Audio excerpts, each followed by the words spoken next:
Hey viewers, Kevin Carlson with Crysalli back. In this video, we're going to show how to replace the liquid level probe out of the carbonator tank. So this is the liquid level probe, or also known as the carbonator tank probe. And what it does is it senses the liquid level inside the carbonator tank. So what this device does is it senses the liquid level in the carbonator tank. So as the liquid level drops, it'll turn on the carbonator pump. And then as the carbonator pump fills up the carbonator tank, then it gets to the full level and it'll cycle the carbonator pump off. So before we start the removal process of the liquid level probe, the first thing we're going to do is we're going to shut off the power. We're going to shut off the water. And then we're going to shut off the CO2 and bleed the system. So I'm going to shut the CO2 off by rotating it. I'm shutting it off at the tank, rotating it clockwise until it's completely closed. So to bleed the water pressure off, I'm going to use the sparkling water valve and I'm going to open it. And basically what I'm doing is I'm draining the carbonator tank. The CO2's off, the power's off, water's off. We're just bleeding the water pressure off of the carbonator tank.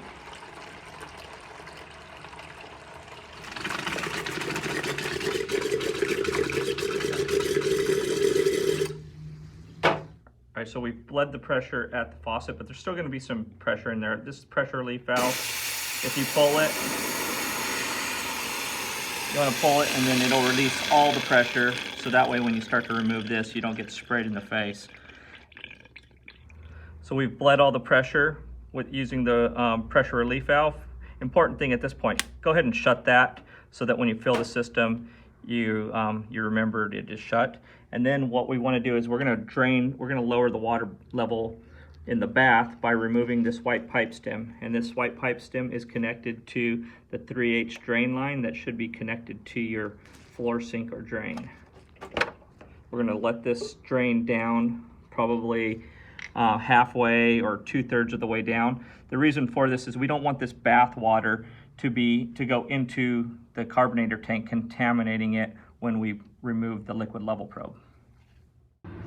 So we've let the liquid level drop in the bath, and now I'm going to go ahead and reinsert this white pipe stem. So the first thing I'm going to do to simplify the removal process is I'm going to go ahead and cut this cable.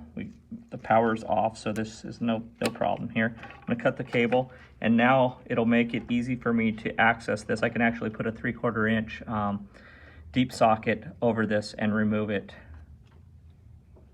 All right, so I'm going to install this deep socket over and just rotate that out counterclockwise.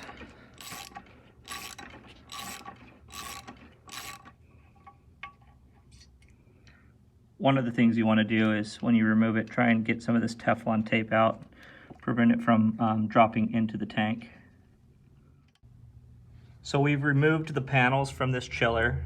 This particular chiller is a CR-UCM1, and the electrical box is on the rear of the panel where the electrical cord goes in. It's also on the bulkhead side. However, if this was a CR1, which is a countertop version, this bulkhead side would actually be the faucet side. So we're going to go ahead and remove the cover plate off of the electrical panel. So I've removed the plate off of the circuit board enclosure, and as you'll see on the back side of that plate is the electrical schematic. So what we're going to do, the liquid level probe is this white and black terminal. So I'm going to go ahead and use a pair of needle nose pliers. I'm going to pull those terminals loose. So I'm going to go ahead and remove these terminals. The white one is labeled short and the black one is labeled long on the board. So I like to get my hand in there, hold it, pull it.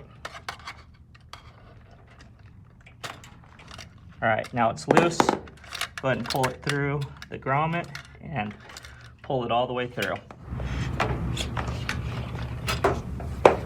So we have the two probes up here. This is the one I removed, obviously, where they cut.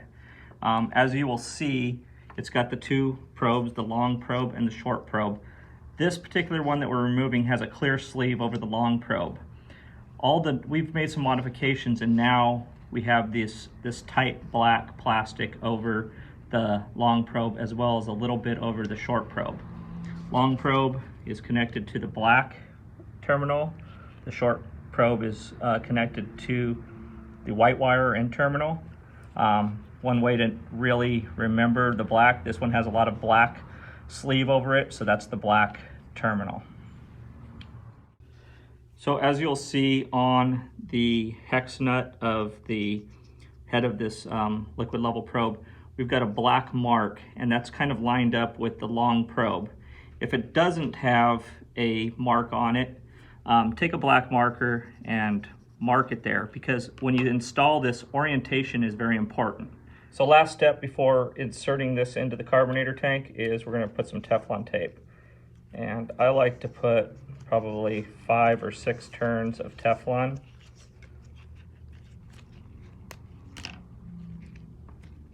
So now we're going to install the liquid level probe back into this port. Now this gets a little tricky. You can't use your deep socket because you got the cord coming out the top. So you're going to just start it by hand tightening it, and then get it's easiest if you have like a 3/4 inch opened in wrench that you can tighten it down, but if you need a crescent wrench, and then this cord is going to turn as you're rotating it. So just kind of work it tight, and then one important thing is we're going to want to orientate that line towards the long section of the carbonator tank. All right, so as you'll see, the black dot or the black line here is facing the length of the carbonator, or also positioned opposite of the pressure relief valve.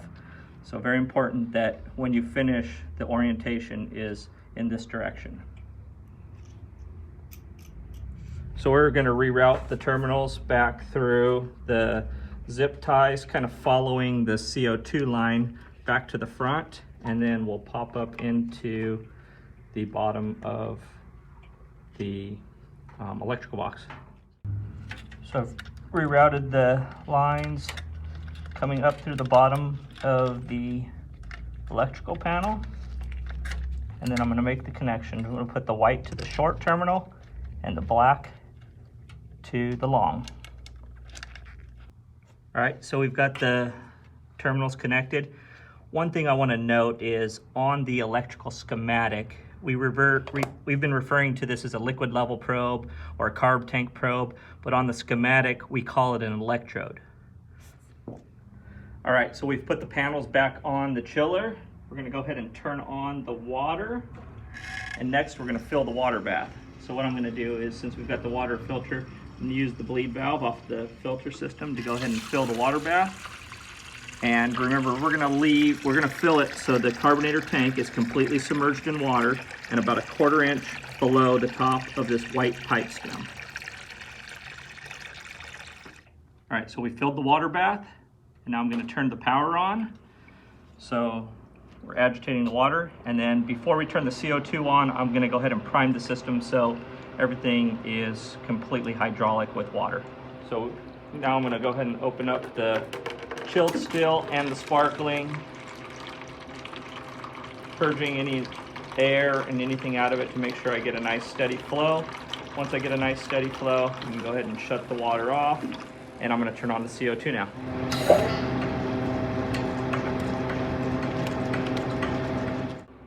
So now that we've opened the CO2 tank, we're applying 75 psi of CO2 pressure to the carbonator tank, but what we need to do is, as you can see, that flow really increased. So what we want to do is we want to open up the sparkling water valve, allow the carbonator pump to cycle on a couple times so we get a nice steady flow of sparkling water.